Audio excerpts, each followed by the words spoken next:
Still Team Human with heart, empathy, and love. Hi, everyone. I'm about to share our latest Still Team Human podcast with you. It's a special one because I spoke with Kriti Kapoor, a friend and confidant who recently released her book, The Mid-Career Digital Shift: Adapt Confidently, Lead with AI, Stay Relevant. The title alone explains the appropriateness of her conversation with me on the Still Team Human podcast. But before I share what she had to say, I wanted to give you a little more context.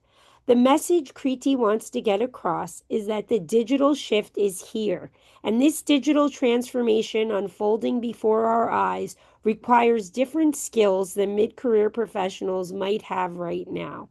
I know I don't have them yet.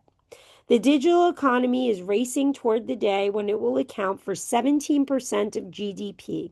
Just 25 years ago, it only accounted for 2 to 3%. Companies are expected to spend $4 trillion on digital transformation, and this number is only going to keep increasing. You can expect your job and role will change and dramatically change.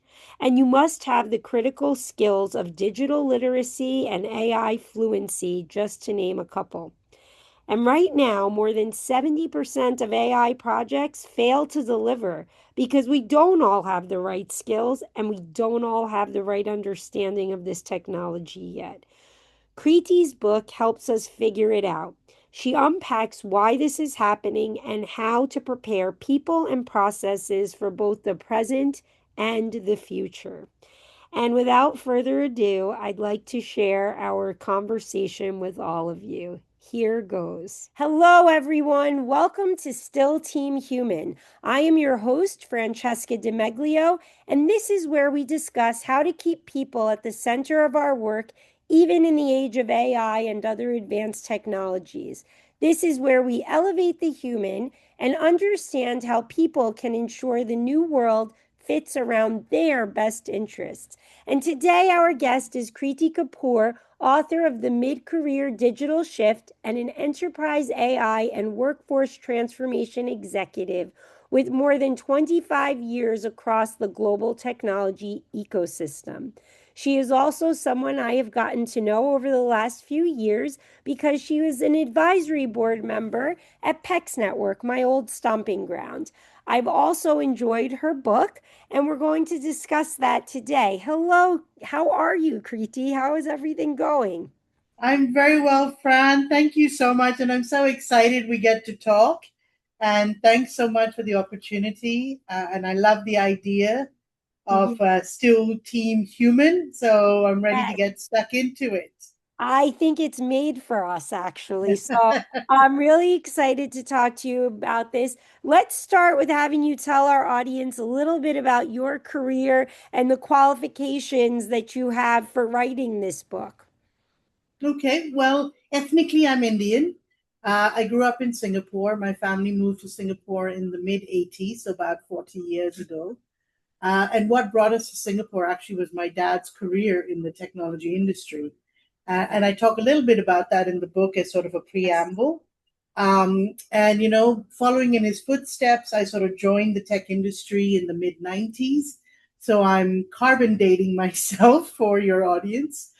And over the last 30 years, I've essentially worked in the tech industry as an enterprise vendor, a buyer, an implementer, a strategist, having taken on roles that are. Can you hear the thunder, by the way? No, I don't hear it at all. Okay, there is a storm brewing, so I'm Oh, just going to close the windows. Just no give me a second. problem. No problem. I'm very excited that we're going to be talking to Kriti in just a moment. So I'm And back. go ahead. You can fill us So in. Continue to sorry fill about us. the pause. There was a This is, thunderstorm monsoon in Singapore. So, oh goodness, this is the beauty of doing these things nowadays at our homes. okay. So I was just saying, like 30 years in tech, different sides of the equation, four sides of the equation, essentially, all in enterprise technology. And I've also worked in country roles when I was doing roles in Singapore. Then I had aspirations to kind of expand my horizons. So I moved to New York and then London, came back to Singapore, then went to Silicon Valley and Seattle over the last 10 years. So I took on roles that were in country, regional at an APAC and EMEA level. And then the last 10 years was essentially in global roles, working on global digital transformation initiatives. So learned a lot along the way, mostly, school of hard knocks.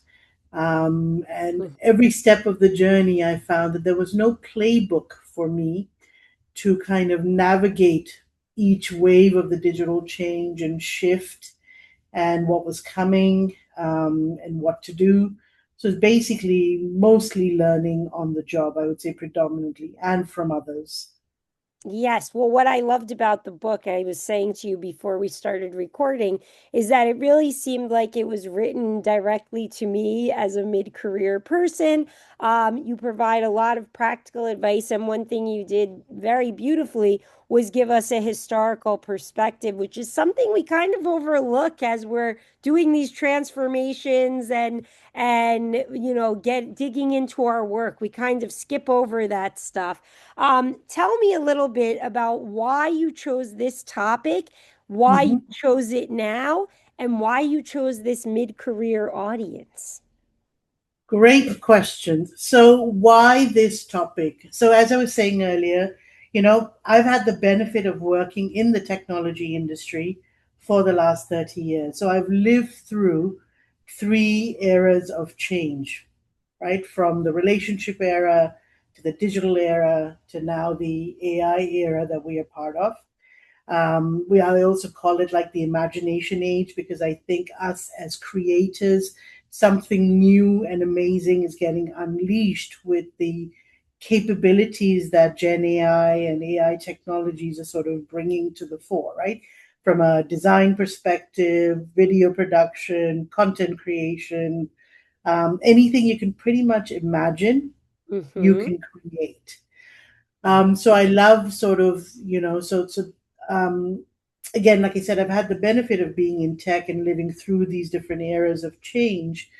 What I've been observing through my line of work is that most people out there have been users of the technology, but now in our jobs, the digital quotient is actually increasing pretty significantly. And We rapidly. are expected to know, understand, not just use the technology, but start building with it, if not building, orchestrating it. So Mhm. our roles are actually changing. So even if my job isn't changing, what I'm expected to do in my job is changing. And Absolutely. there's no playbook out there that says, okay, for a sales leader, a marketing leader, HR, finance, supply chain, solopreneur, entrepreneur, no matter what manufacturing, no matter what category of work you're looking at, sectors or functional roles, um, somebody has people haven't provided a perspective on how did we get here, what got us to this stage, what are the technological advancements that have gotten us to AI, and where is this kind of all going. So I thought setting that context was important because digital quotient of our jobs are increasing. So that Right. was one. Your second question was why mid career, right? Yes. So we've had the benefit of working for 15, 20, 25 years. Most of what we've done has been learned on the job.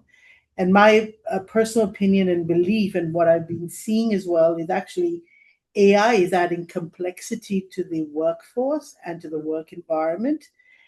And what we bring as mid career professionals is actually experience. We bring relational experience, we bring strategic experience, operational experience, judgment, contextual, which early career hires, they might be really whizzy with the tech, but they don't necessarily have the how do you navigate and operate the complex environments that now we are part of or stepping into.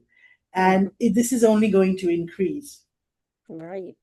And then when I was part of, or as I've been part of like large enterprise technology companies, and I think one of the most under invested in skill, I would say, from a corporate perspective, was influencing in a matrix environment, because projects are now getting done in and through teams that come together, work on problems, solve problems, then disband. And you may not have a direct line of reporting, but influencing in a matrix environment then becomes really, really critical and important. And that's a very uniquely human skill. Like AI cannot do that. It's so true. And I love that you call it the imagination age. And I find it interesting because you just mentioned this is one skill, very human skill of influencing, but also the imagination now. A lot of people are worried that humans are going to lose their imagination. They're going to be unable to be creative, and Mhm. they're going to be having some cognitive loss because they're relying too much on AI. Yet you just said we have a chance to be more creative now. How did you come to that conclusion, which differs than a lot of the people I'm talking to these days? This book would not have happened if I didn't have the tools. Right. This is a perfect example of where I applied, and I talk about AI partnership or leading with AI as a core principle in the book. I had been thinking about authoring a book for nearly 3 years. Hmm. I went through a lot of turbulence on the job front, personal circumstances, etc. So put it on the back burner. And at that point, like Gen AI was just starting to hit the scene. So ChatGPT had just been launched. And I was already starting to use it. This was sort of late 2022 timeframe. So after a little bit of a career hiatus, a pause, I sort of regrouped last year, and there was a story to be told. I knew I had something in me to say, to share the experiences as I was observing as well the disruptions that were going on, the complexity that's happening, the confusion that's out there. And Hmm. everyone's chasing the latest. I must learn this latest tool and I must learn this latest, model, LLM model that's getting launched and those kinds of things. And I really wanted to take a step back and set the strategic context of why. Hmm. Why do you need to learn what you need to learn? How do I assess where do I stand from a skill set standpoint? And AI literacy is important. I think AI fluency is going to become even more important. But had I not had like ChatGPT and Gemini and Perplexity and Claude, for example, and from Anthropic, this book and manuscript would not have come to life. Hmm. The process of research, analysis, editing, copywriting, all the graphics in the book that you see, um, looking at it from a mid-career professional's point of view to say what I'm writing, does it make sense? So I didn't even know they were called skills then. Claude's kind of long skills. But I Right. built these little MD files that would then go and say, review this content as my ideal client profile. And this is a definition of my target audience. Is what I'm putting out there relevant to the audience? Review this as industry experts A, B, C, D, E. Is what I'm saying resonating or reflective of what others are saying? Are there any blind spots? What am I actually missing? So the tools have actually helped to unleash the creator in me in a Right. very wonderful, unique way. And when you start looking through the book, as you can see in there, I have like 32 graphics in there. I Yes. didn't work with a graphic designer. I did it, Hmm. right? So I found tools that helped me visualize the storytelling, which I thought was really important because the topic is pretty technical, It right? is. But to make it really relatable. So, what was your experience like as you're working through the book from a technical sort of backdrop to making it relatable? How did you find that?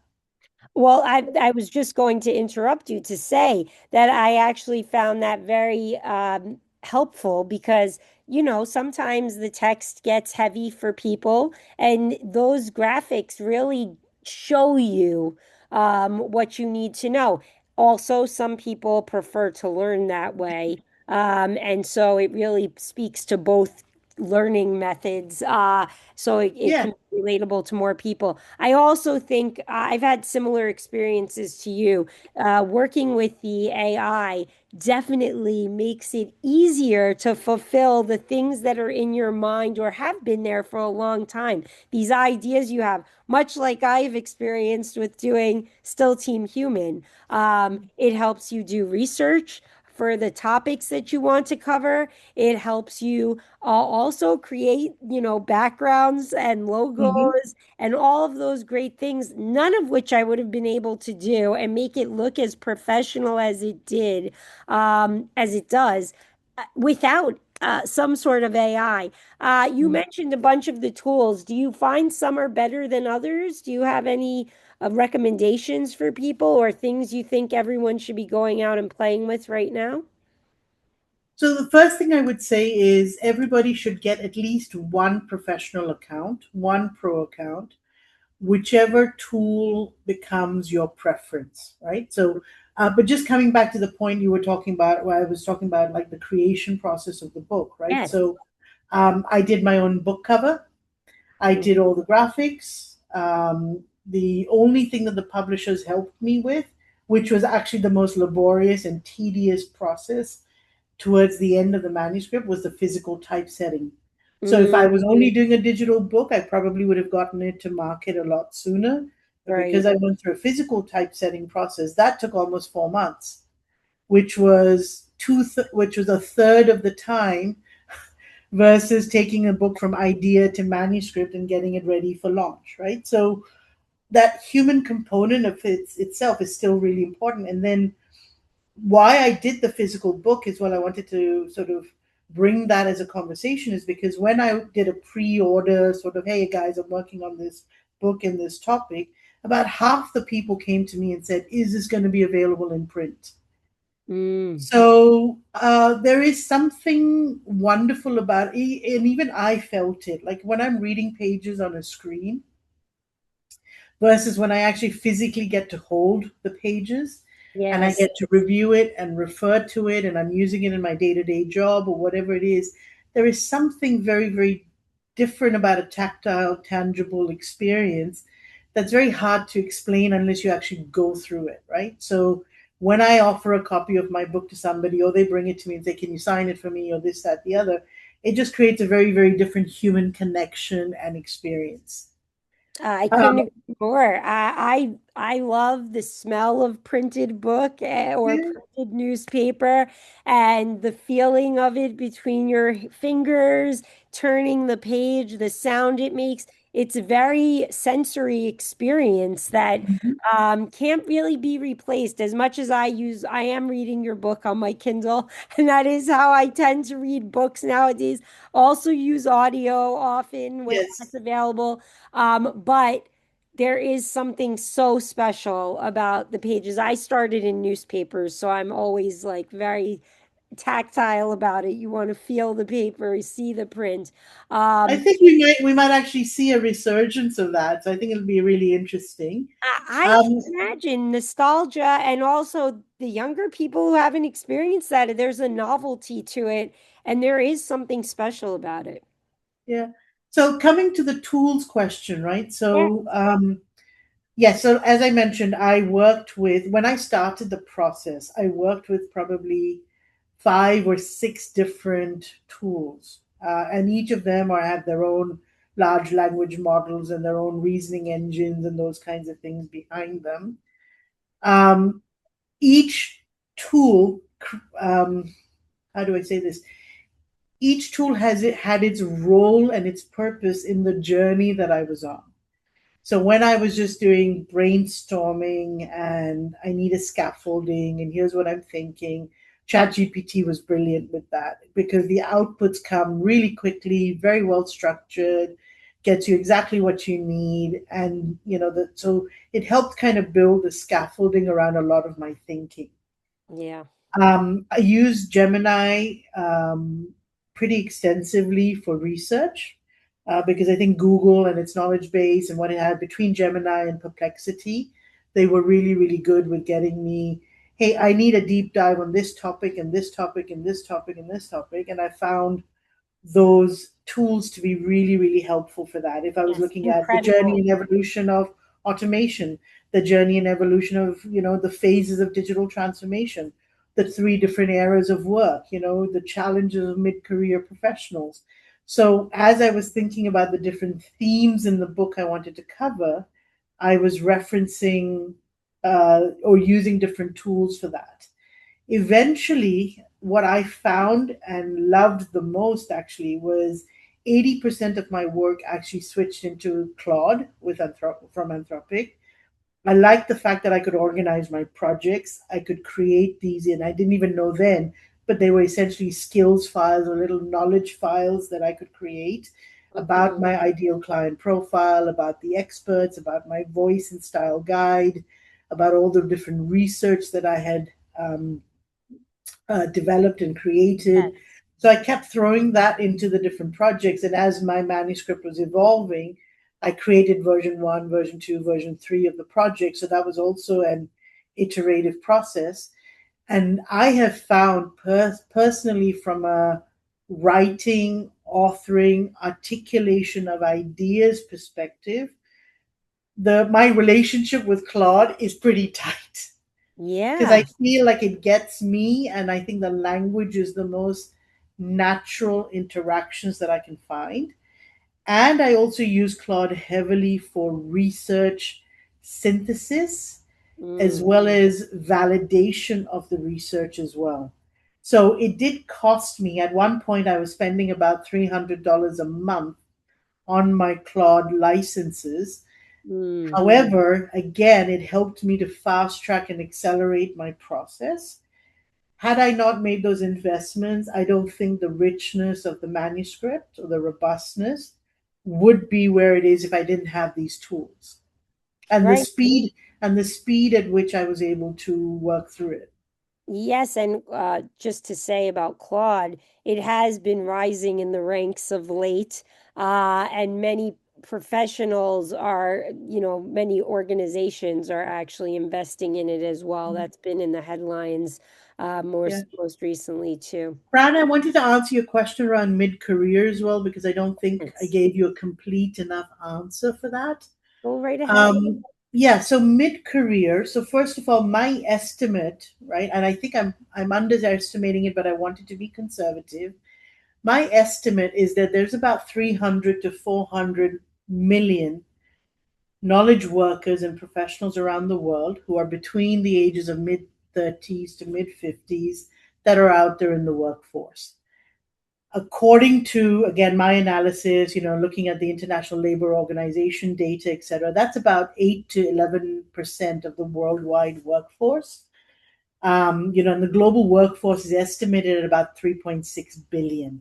So, like I said, I think my 300 to 400 million is a conservative estimate.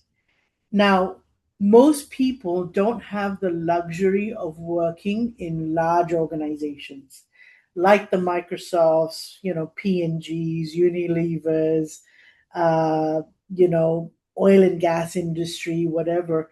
Most people are out there either solopreneurs or working in small businesses, medium businesses, and don't necessarily have the L&D, like learning and development, scaffolding, and support that large organizations provide.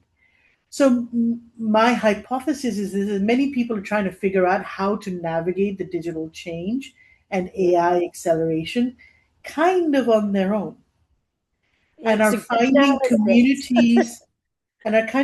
communities to plug into to go, I need to figure this stuff out.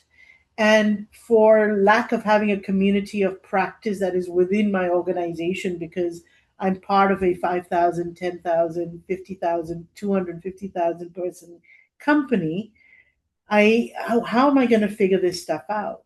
Hmm. So it was that need and understanding, and I'm also a mid-career professional, kind of navigating the change.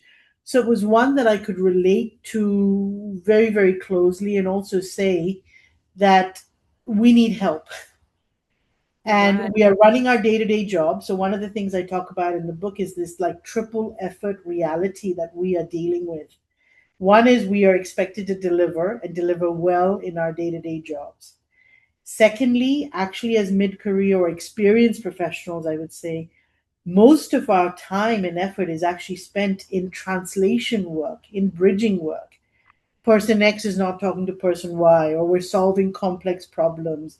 And because of our experience, we're able to connect the dots a lot faster, a lot better, and get people in a room to discuss and address issues and even ask the question, are we solving the right problems? What problems are we trying to solve? And then building the roadmaps and having the agility to kind of go and drive that change. But in Absolutely. my roles, I experienced a lot of my job as a leader, as a professional, was in kind of navigating the organizational complexity. So that's, I consider it like translation work or bridging work. And Yes. now we can't do point in time learning anymore. Learning has to happen in the flow of work.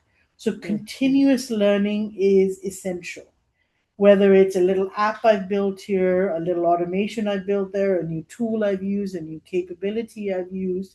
So we're also dealing with like this triple effort reality that makes it really, really hard to figure out what do I go focus on.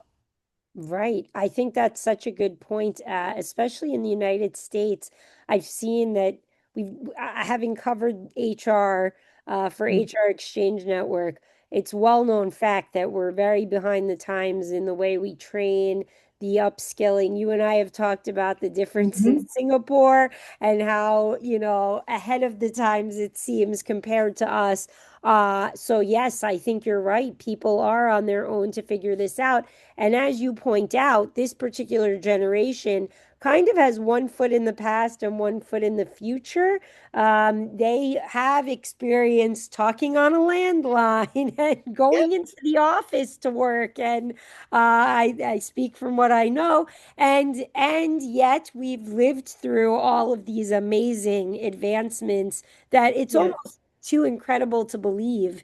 We've gone from my mom getting a Commodore 64 and being one of the only houses on the street with a computer to today when, you and I are talking from across the world face to face and sharing it with others. So, really a big, huge spectrum, which you bring up in the book very beautifully. I wanted to read a quote from the book that I thought kind of spoke to this, and then maybe you can talk to us a little bit um, about the frameworks that you present in this book. I thought this was great. It made me feel good. If you feel behind at moments while reading this book, you're exactly where most capable professionals find themselves during real change. I thought that was just like, oh, thank you for making me feel better. So comforting and so true. Tell me a little bit about why you were putting things like that in the book, and then the frameworks that you kind of put around for us to follow and pursue. I'm going to ask you for a request. Could you read that quote back to me because I don't remember putting it in, but Of course. I know I did. It's like Yes, and this is earlier in the book, because it's early in my notes. If you feel behind at moments while reading Mm, this book, you are exactly where most capable professionals find yes. themselves during real change. I thought that was the most human explanation Mm, and comforting words while you're reading a book. You're not expecting that you're going to feel comforted in a book about mid-career and yes. transformation, but it was truly comforting. So, tell me Yeah. about why that was part of your journey in this writing process, and then also some of the frameworks that you've included.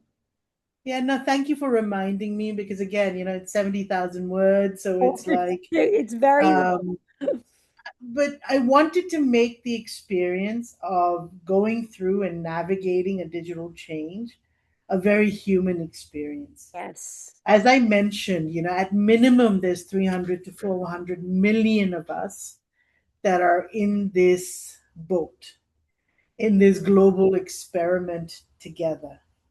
Yes. And throughout the book, I wanted to drop these nuggets in to reassure people to say, if you think you're losing your mind, if you feel overwhelmed, or if you're not sure which way to turn, it's okay because I'm in a shift myself. As an author of a book, I'm also in a career transition. I'm not really sure which way the cards are going to land or which way the wind's going to blow yet. So part of it was self reassurance to go, it's okay. Yes. And part of it is like Oh, amazing. reassuring others to go, it's okay. And kind of normalizing the experience that we are actually having and naming it. Yes. Because sometimes I find, like, we as professionals, we hide behind the veneer of we need to show up as these serious corporate people and show up at Mm, work with our, our boots on and our armor on and this, that, the other. But underneath all of it is fear, doubt, uncertainty, 100%. insecurity. Am I going to have my job or not? How do I adapt to the change? How do I? And I also chose the book subtitle and title very deliberately. I could have written just like mid career shift or navigating the shift in the AI era, but I was very deliberate about the next decade of our careers. We Mhm. have to, I would say, maybe in the next 1 or 2 years, there is no choice but for us to adapt. Yes. And what I'm hoping that my book provides and contributes is, one is the reassurance, which I think is important, but two is now navigating the change with greater clarity and confidence. Because then you're able to answer the questions of why do I need to do this, right? So that adapt piece was important. Second part is leading with AI. So it's like I'm not in competition with it. Hmm. Uh, I'm still the human. We hear about human in the loop, and I hate it. I think Hmm. human in the lead is the way to think about it. Oh, that's great.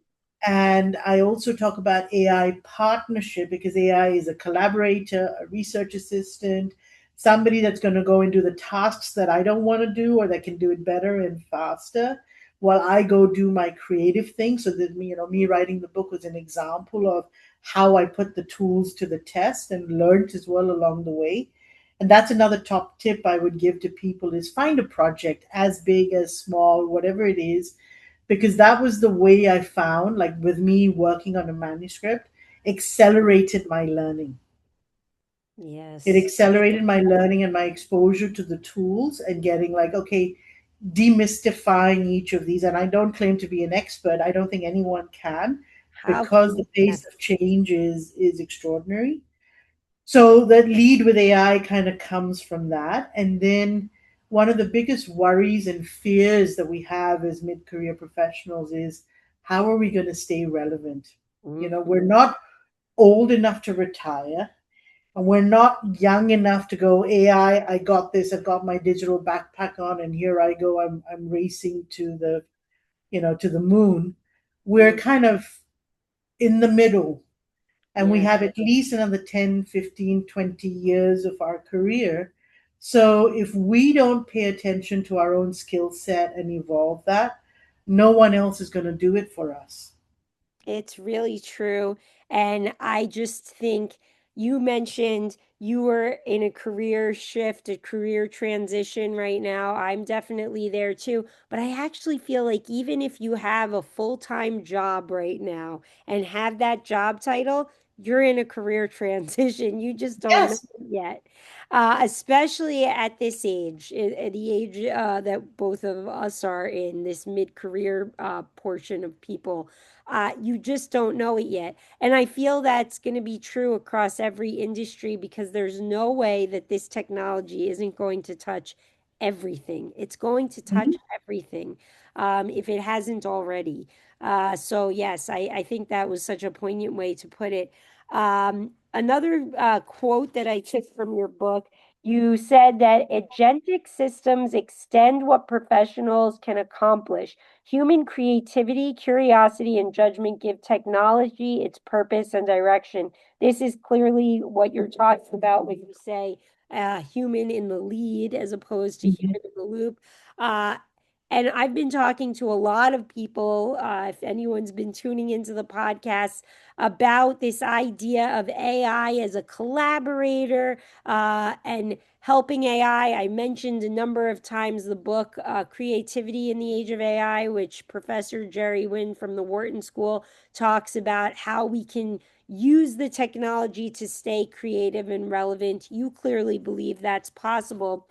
How do you envision a year or two, or maybe even five, the collaboration of AI at work with humans? What role Mhm. will we be playing? What role will the AI be playing? And how can we make sure we stay in the lead and not, you know, under the AI's trance or what have you? Yeah. So it's a fantastic question. Firstly, I think it's important, and I have a table in the book that talks about what are uniquely human skills and what are uniquely AI skills. And AI skills will continue to improve as the technology improves. And there's so much investment going into that that is going to continue to happen. But however, there are still some things that are uniquely human that we need to lean into more and more. So, for example, yes, AI might be coded to go help me, or okay, I'm doing a supply chain. Let's say I have supply chain agents running everywhere, Mhm. and I need to dynamically adjust my procurement or how my supply chain gets managed, and I might be able to code some of those things into the AI agent. But if a war breaks out, what adjustments do I need to make? What risks do I need to manage? What implications does this have around our location strategy, our people safety strategy, our site strategy, our evacuation strategy? Sure. Is that something that AI is going to be able to do? It might guide your decision thinking. It might be able to triangulate a whole bunch of data points to say, I'm getting you vast amounts of data that you can synthesize and use. But at some point, you're going to need humans to do that hard work. So I think our roles are actually going to evolve into, and I was thinking about it this morning actually. We're going to become more and more creative. So we're going to become creators. We're going to become orchestrators of the agents and a human workforce and an AI workforce, and coexist, like what happened with factories, Yes. right? So it's the industrial era has kind of taught us that what's going to happen. So humans haven't gone away, but the roles that people are playing in their jobs now have changed pretty significantly, right? And with that have come a new set of skills, right? So creation, problem solving. The world has many, many, many, many, many problems to solve. So many. So, what problems are you going to solve moving forward? Where are you going to channel your energy? What lights you up? Mm. um, Putting something like this together actually lit me up. Even though I wasn't in a full time job, I was like, okay, at this moment and point in time in my life, I can do something creative. I can bring a creative endeavor forward, and I can bring my knowledge and experience and hopefully help many more people along the way. So that's an example. And it required me becoming a builder because I could have had an idea, but not take anything into production, right? So that building piece is important. And I worked with a whole bunch of AI agents and tools as an orchestrator to bring a product, a manuscript, a story to life. So I think there's going to be more and more of that kind of work happening. And again, we have to ask ourselves the question, which side of the equation do I want to sit on? Mhm. We always think about where's the puck going, and I have to evaluate to go, am I going to be on the side that's going to be afraid and kind of just dabble in this stuff? Or am I really going to throw myself into it, join the networks? Whatever I'm learning, somebody else is always going to know more than me, and that's okay. But do I know more today than I did yesterday and the day before? And am I truly adapting in order to most importantly stay relevant? Yes or no? That's so important. I know we're running out of time, and I wanted to get this last question in. So, I am writing an AI constitution because I think Mhm. that we, the people, need to remain in the lead. We need to be determining right now how we want this technology to be used and applied, and we need to set the guidelines and the rules for it. And I want to hear from you, someone who has been working with it so much, who wrote this beautiful book about it. What do you think should be in an AI constitution? What are some of the limits you want us to put on AI? What are some of the things that you want us to maximize, maybe? So I'd say maximize creativity, Yeah. maximize personalization, um, maximize learning, maximize ease of use, maximize demystifying the complexity. Those are things that I would like to see happen. Continue to democratize the technology. The things that I don't like seeing what's happening is the concentration of power and the Yes. concentration of data. And I think the regulatory guardrails, the safety guardrails, the integrity, the safe use of this technology needs to be broadened, maybe more governed or democratized somehow. Mhm. Um, and bias. I think with bias as well, because even when I use AI today, for example, I'll give you a simple example. I wanted to create a video, like little video snippets from my book, and I think Notebook LM is brilliant to consume a lot of information, to process it. I can create an audio file from it, a podcast, slide decks, infographics, etc. But every time I go into Notebook LM and I still say use a female voice narrator, 1 out of 10 times a female voice narrator comes on my podcast recording. That for me is bias. Yes. When I use the tools to say I want to create a visual image for my book cover or infographics that I'm creating, very often by default, a man shows up.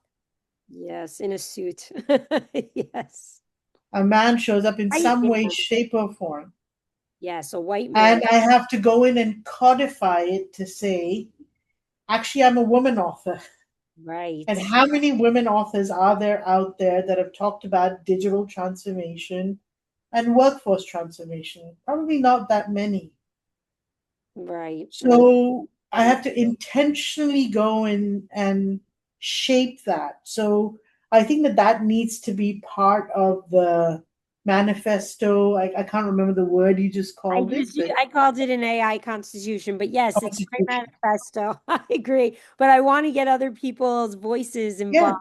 And I'd like it to be a living document. So I will add Mhm. some of this to it. I know you have a hard out that we have to get to.